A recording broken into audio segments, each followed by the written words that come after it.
নমস্কার, welcome to মুশকিল আসান। আমি doctor Kedar Ranjan Banerjee, consultant psychiatrist, national institute of behavioural sciences. আজকে যে বিষয়টা নিয়ে আলোচনা করব, এই বিষয়টা আপনারা সবাই জানেন। হ্যাঁ, আমি গ্যারেন্টি দিচ্ছি আপনারা সবাই জানেন, কিন্তু কতটা ঠিক জানেন সেটা আপনারাই জানেন। হেয়ালি শোনাচ্ছে, তাই তো? সেটা হচ্ছে মানসিক রোগ, মানসিক রোগী, পাগল, পাগলের ডাক্তার, এই শব্দগুলো আমাদের খুব পরিচিত। আপনাকে সত্যি কথা একটা বলি আপনাদের, আমি যখন সাইকিয়াট্রি নিই, পোস্ট গ্রাজুয়েশন করবো বলে যখন হাউসটাপশিপে সাইকিয়াট্রি নিই, আমার বাড়ির লোক পছন্দ করেনি। কারণ আমার বাড়ির লোকরা চায়নি যে আমি পাগলের ডাক্তার হই। কিন্তু আজকের দিনে আমি নিজেকে গর্ব পাই এই ভাবনার জন্যে, আমি গর্ববোধ করি এই ভাবনার জন্য যে আমি সাইকিয়াট্রিস্ট। আমি কেন বলছি, আমাদেরই এক সিনিয়র ডাক্তার একদিন আমাকে ফোন করে যে, কেদার, আমার একটু হেল্প করবি বাবা? আমি বললাম, বলো না দাদা। সরি, আমার বলো না। বলছে, না, আমার মেয়েটা একটু কিরকম বিহেভিয়ার প্রবলেম হচ্ছে, একটু বাড়িতে এসে দেখে যাবি? আমি বললাম, দাদা দেখো, বাড়িতে এসে দেখতেই পারি, সেটা বড় কথা নয়, কিন্তু যদি সাইকোমেট্রি লাগে বা কাউন্সিলিং লাগে, বা আমরা তো ডিটেল আগে হিস্ট্রি নিই, সেটার জন্য আমরা তো ফাইল করি, তো তুমি চেম্বারে নিয়ে এসো না, সঙ্গে বৌদিকেও এনো। তো দাদা তখন বলছে, না, ওখানে তো পাগলদের ভিড়। আপনি ভাবতে পারেন, একজন শিক্ষিত ডাক্তার, তার এই বক্তব্য। অতএব আজকে যখন বাস স্ট্যান্ডে বা ট্রেনে বা বাজারে যখন আমরা শুনি যে ওর ছেলে তো পাগল বা ওর মেয়ে তো পাগলি, ও পাগল এরকমই বলে, আমার তখন মনে হয় যে এদের দোষ দিয়ে লাভ নেই, দোষটা কিন্তু উচ্চ পর্যায়ে একজন ডাক্তারও কিন্তু এই কথা বলে।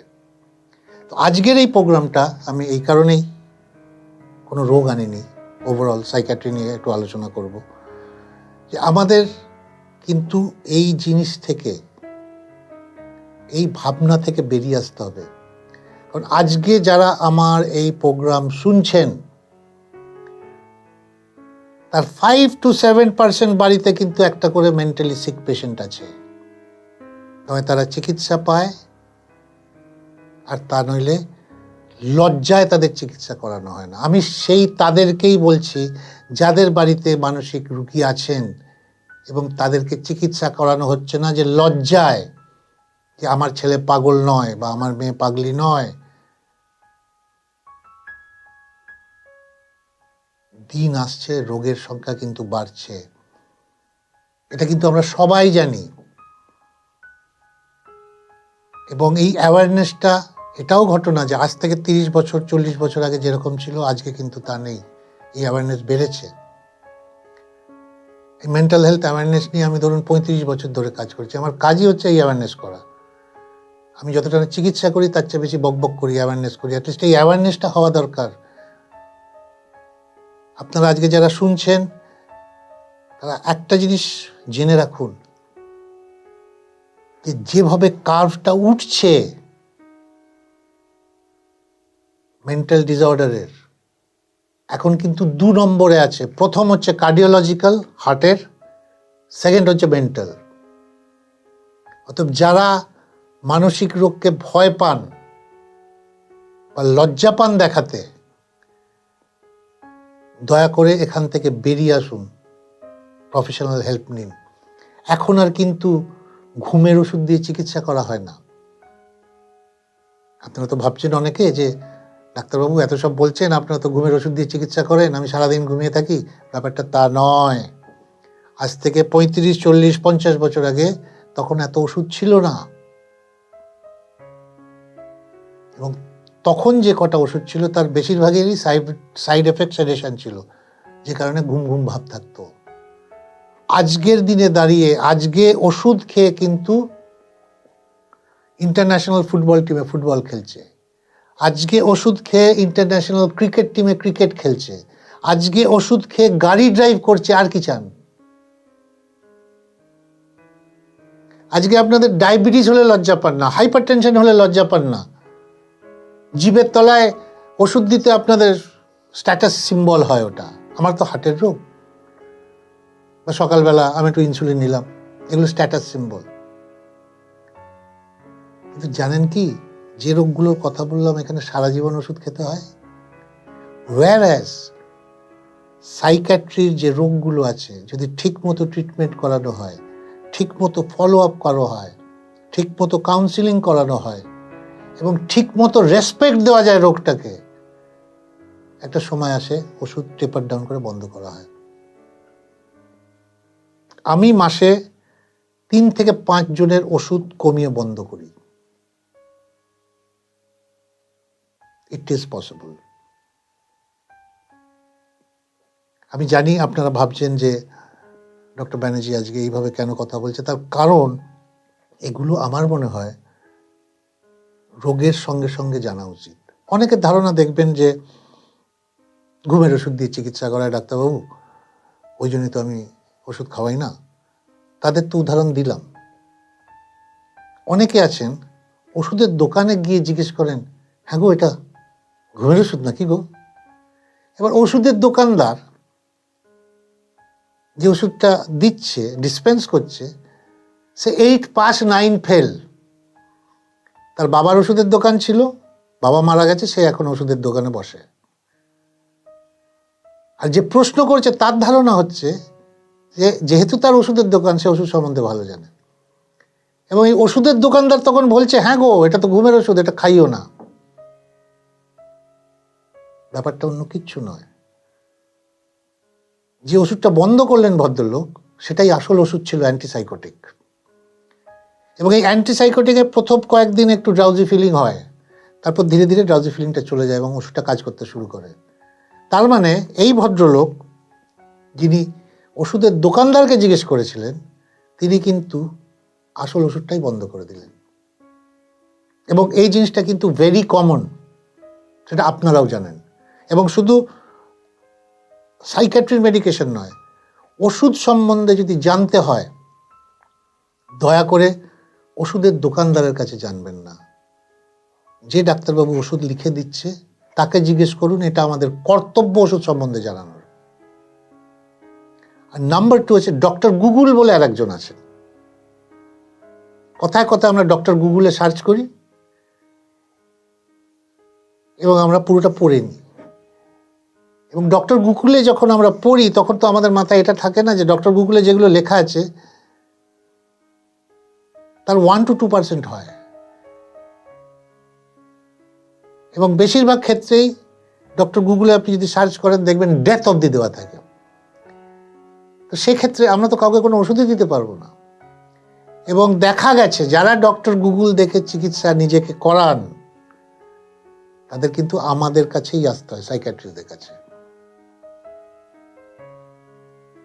অতএব আমি চাইবো না যে আপনাদের মধ্যে ডক্টর গুগল দেখে নিজেকে চিকিৎসা করে সাইকিয়াট্রিস্টের কাছে আসতে। আর লাস্ট পয়েন্ট আমি একটা আলোচনা করতে চাই,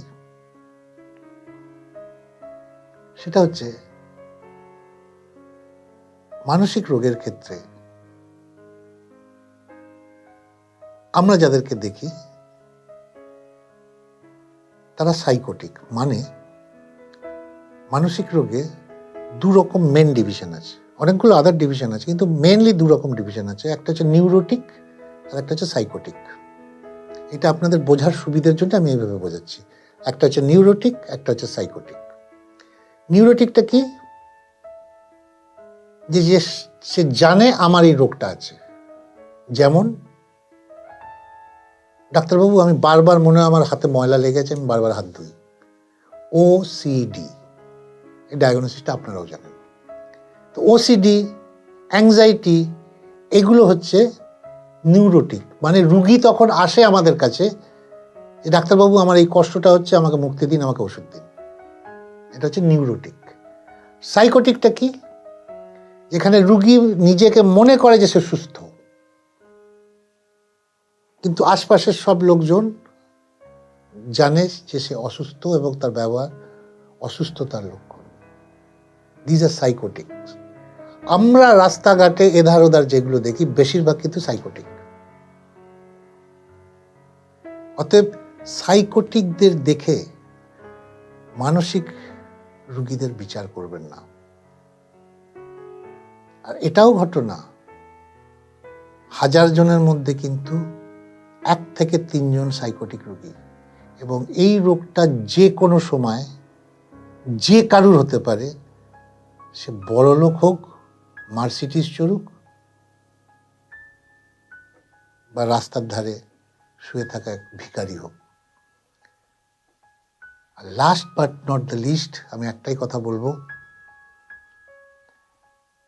আপনি যতটা ইজ্জত দেবেন ততটা ইজ্জতই ফেরত পাবেন। এটা তো আমরা সবাই জানি। এইটা কিন্তু রোগের ক্ষেত্রেও প্রযোজ্য। আপনি রোগকে যতটা ইজ্জত দিতে পারবেন, রোগও ঠিক ততটাই ইজ্জত দেবে।